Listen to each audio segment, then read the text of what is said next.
Hey everyone, welcome back to another episode of the Rent Prep for Landlords podcast. This is episode number 355, and I'm your host, Andrew Schultz.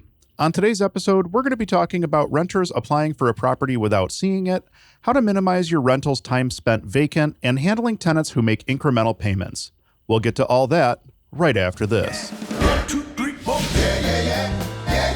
Welcome to the Rent Prep for Landlords podcast. Now your host, Andrew Schultz. Before we jump into today's episode, don't forget to check out the Rent Prep for Landlords Facebook group. It's a great free resource for you to network with housing providers from around the country, and if you have a question or a situation that you've never dealt with before, with over 12,300 members, chances are someone in their group has been there before and can lend a helping hand.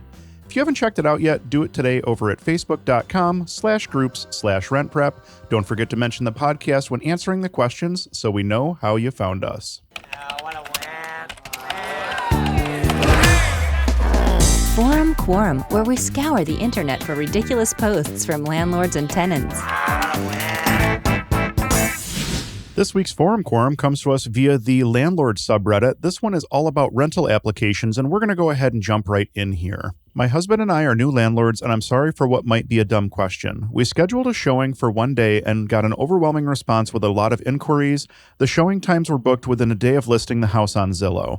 We're now getting requests saying that they'd like to submit an application without seeing it since they missed the showing. However, we'd prefer to select a tenant that came to the showing, which we might based on the outcomes of that day.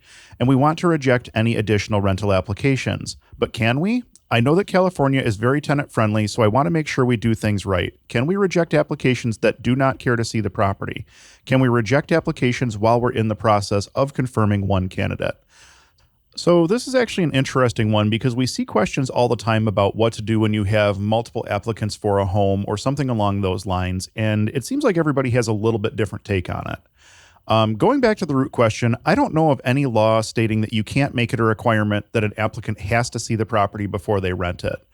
To the best of my knowledge, there's no fair housing violation there that I can see, and not coming to see an apartment is not a protected class. So if you have, say, 5 applications from day one when you started showings, I would start processing all of those applications. Our office processes applications on a first approved basis. So if we get 5 people and number 2 gets all of their paperwork in and complete and all of the verifications are completed first, they're going to be offered the apartment before the person who put their application in the number 1 slot if their application's not already verified and completed all the way through, essentially. Some states do not allow for that, and it has to be first come, first served. So you're going to want to check your state laws and see exactly what is, permissible in your area. One thing that we do here in our office is we will actually continue to show the home, not just until we have an approved application, but we continue to show it all the way until we have a signed lease and a security deposit has been received. We've had people that are approved that never sign their lease or never pay their security deposit, and it always results in lost time. So we just keep marketing and showing the apartment until we have our tenant lined up. One thing I will mention is to keep your selection standards consistent across all of your applications.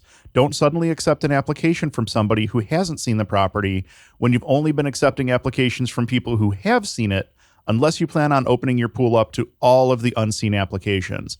Essentially, what I'm saying here is if you have a criteria of you must see the apartment in order to qualify, and then you drop that criteria for one application, you need to be consistent and drop that criteria for any other applications that are out there as well. Consistency is key, especially in housing, and especially when it comes to tenant screening. It's becoming more and more regulated as to what we can and can't look at when we're selecting tenants. So we need to make sure that the things that we are looking at, we're doing the best possible job of getting the best possible data for when we go to make our decision. If you do wind up in a situation where you have multiple applications, don't forget that you have to send some sort of an adverse action letter out to anyone that you ran a credit background check on so that they have the ability to go and then see their credit and background within 30, I believe it's 30 days. It's either 30 or 60 days of having that pull done. When you issue that adverse action letter, they can actually go back to the agency where you pulled the report from, and that agency will provide them with a free copy. So if you did have an application and you did pull a credit or a background, you do have to send that adverse action letter. Make sure you're doing that because it might be a situation where they're relying on that adverse action letter in order to pull a copy of their history and see what's going on, if that might have been the reason that they were denied the home or whatever the case may be. So make sure that you're following the regulations surrounding that as well. If you're looking for a copy of a good rental application, you can find a PDF over on the Rent Prep website of a good rental application. It includes a lot of different things that you may not otherwise think about when you're building a rental application. And I believe it's already has the proper disclosure on it for pulling credit and background checks as well. So head on over to rentprep.com. You can find some information on that rental application, as well as how to set up a set of tenant selection criteria and how to create a written policy on your selection criteria, things of that nature. So lots of good information over there on the website. Feel free to head over there and check that out. But the best advice I can give here is make sure that you are consistent with everything that you're doing when it comes to leasing and housing and things like that, because it's going to make your life so much easier in the long run, especially when you know that those criteria are not in violation of any of the fair housing laws or anything along those lines. Water cooler wisdom. Expert advice from real estate pros.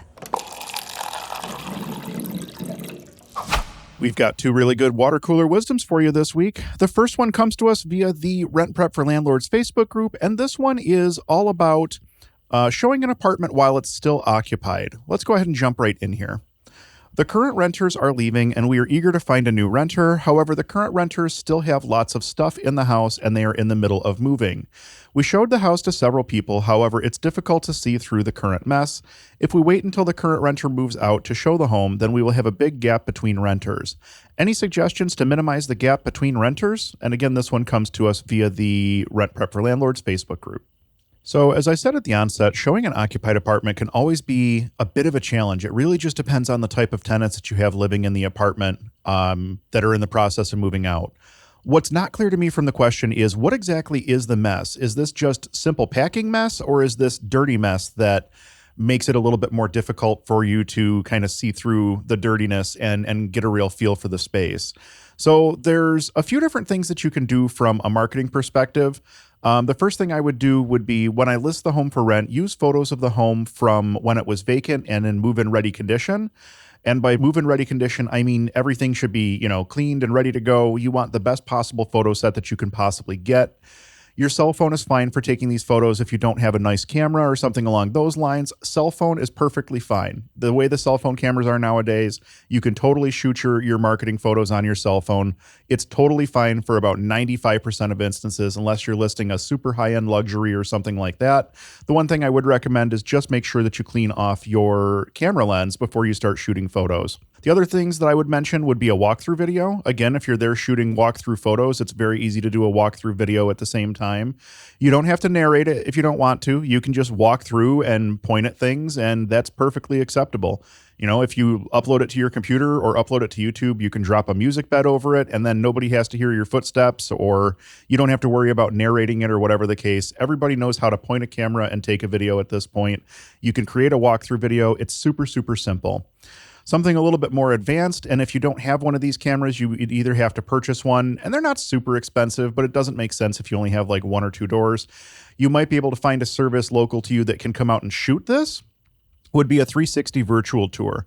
We're starting to see these a lot more in the rental realm. It was a thing that started off in the residential sales space, and over time it's really started to grow into the rental space as well. As a matter of fact, I would say that the pandemic did a lot to help push forward the 360 virtual tours. I know that most of our buildings have 360 virtual tours shot on them as well.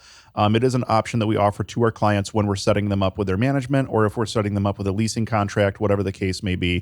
360 virtual tours are a really cool option. And even tying back to our last question, for somebody that hasn't been able to see the apartment, a 360 virtual tour is going to give them a much better feel of what the space actually is versus a walkthrough video or versus just some photos or something like that. So something like that to keep in mind. So you do have a few different marketing options there that you can tackle to help you find a new tenant before the existing tenants are completely out of the space. Another thing that I'll mention is have dimensions for all the rooms available.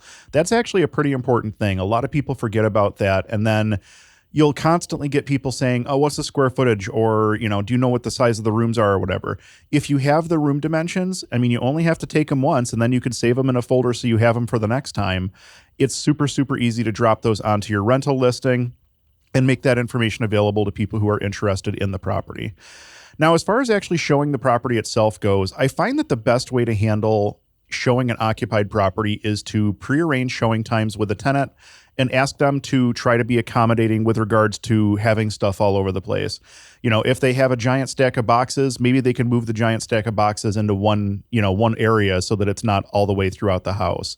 Something along those lines, just to make it a little bit easier to walk through.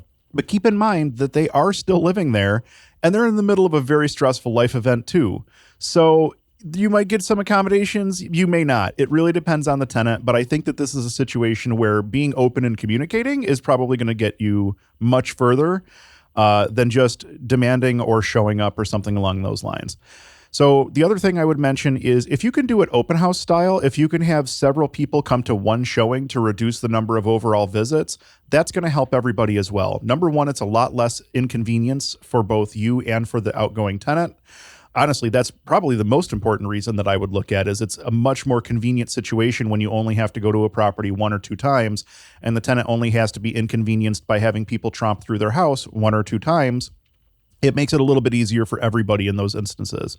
So that would be my recommendation, would be try to open house it or schedule several people for the same time frame so that you're not making a ton of trips back and forth and not, inconveniencing the tenant every other day or something like that.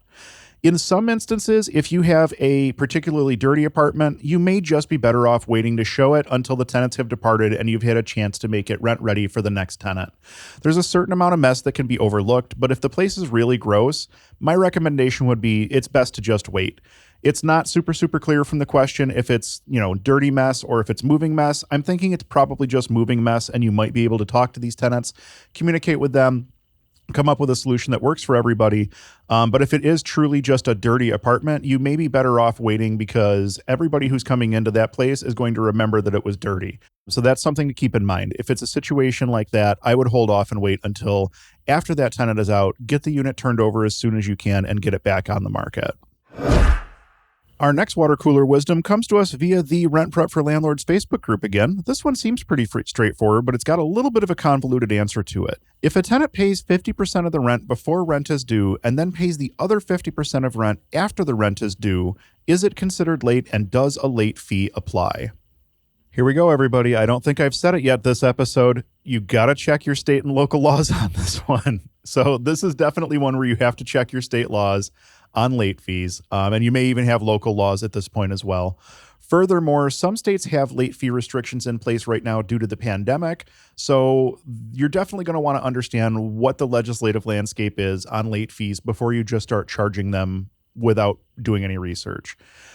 There are also some states that limit the amount that you can charge as well as the date that you can charge it. For instance, here in the state of New York, as of June 2019, when HSTPA passed, it's now late fees are now limited to the lesser of 5% of the rent amount or a maximum of $50, and it can't be applied until 5 days after the due date. So you have to know your laws before you start charging late fees, or you could find yourself either mischarging or charging too much, putting yourself in hot water. It's not worth it. Just do the little bit of research so you understand what the rules are in your state or in your municipality when it comes to late fees. Getting back to the root question here, in my eyes, if a payment is split like this, with the second half coming in after the due date, it is late and it would be subject to a late fee. So what we do is we offer all of our tenants one late fee waiver in a rolling 12-month period because we understand that sometimes things happen. You could legitimately just forget to make your rent payment. The check forgot to get, tossed in the mailbox or whatever. Things happen. We understand that. So what we do is we offer all of our tenants one late fee waiver on a rolling 12-month basis, basically one per year. And we understand that sometimes things happen and it makes sense. And we're happy to oblige one time without the late fee. After that, we charge the late fees whenever we're allowed. It wouldn't surprise me down the road if we wind up seeing some legislation that eliminates late fees altogether in the housing industry at some point in the very near future.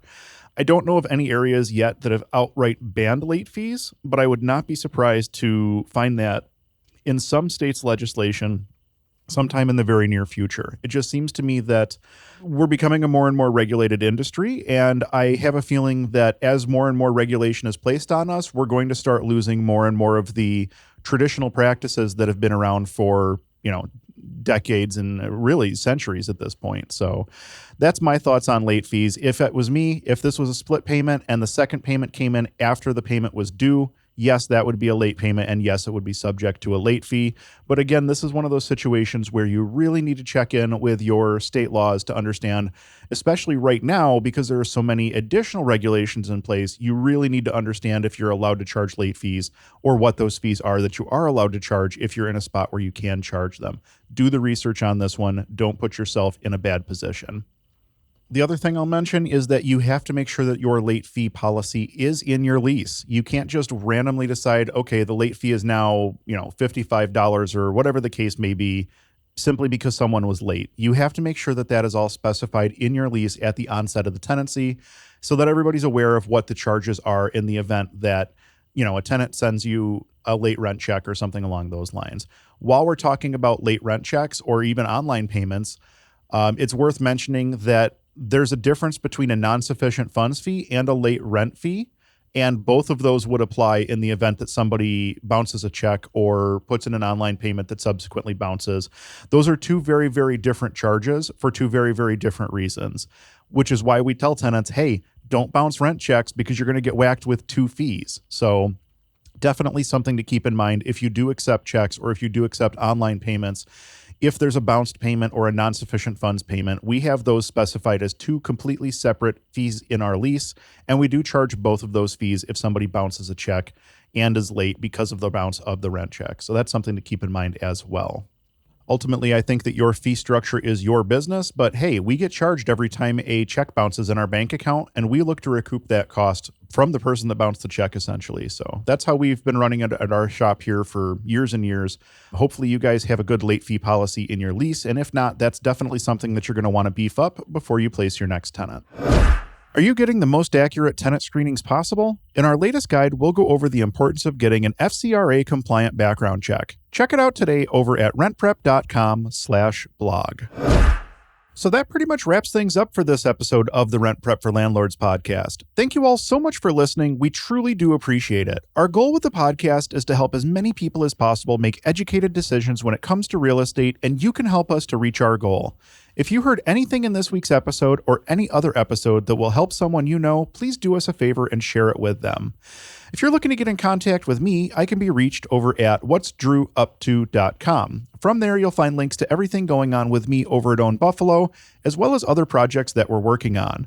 In addition to the Rent Prep for Landlords podcast, I also host a weekly show called Ask a Property Manager. You'll find a link to my YouTube page over at whatsdrewupto.com, and from there you can access the growing catalog of 75 plus episodes. Take a look and don't forget to subscribe. If you're looking for top-tier tenant screening services, head on over to rentprep.com. There are multiple products to choose from, including a tenant-paid option. If you're over 50 doors, ask about enterprise-level programs and pricing. I've been an enterprise user of RentPrep for years now, and it's definitely changed the way that we screen our tenants. Check it out today over at rentprep.com. Again, thank you all so much for listening. We'll be back in 2 weeks with an all-new episode you won't want to miss. Until then, I'm Andrew Schultz with OwnBuffalo.com for RentPrep.com, and we'll talk to you soon.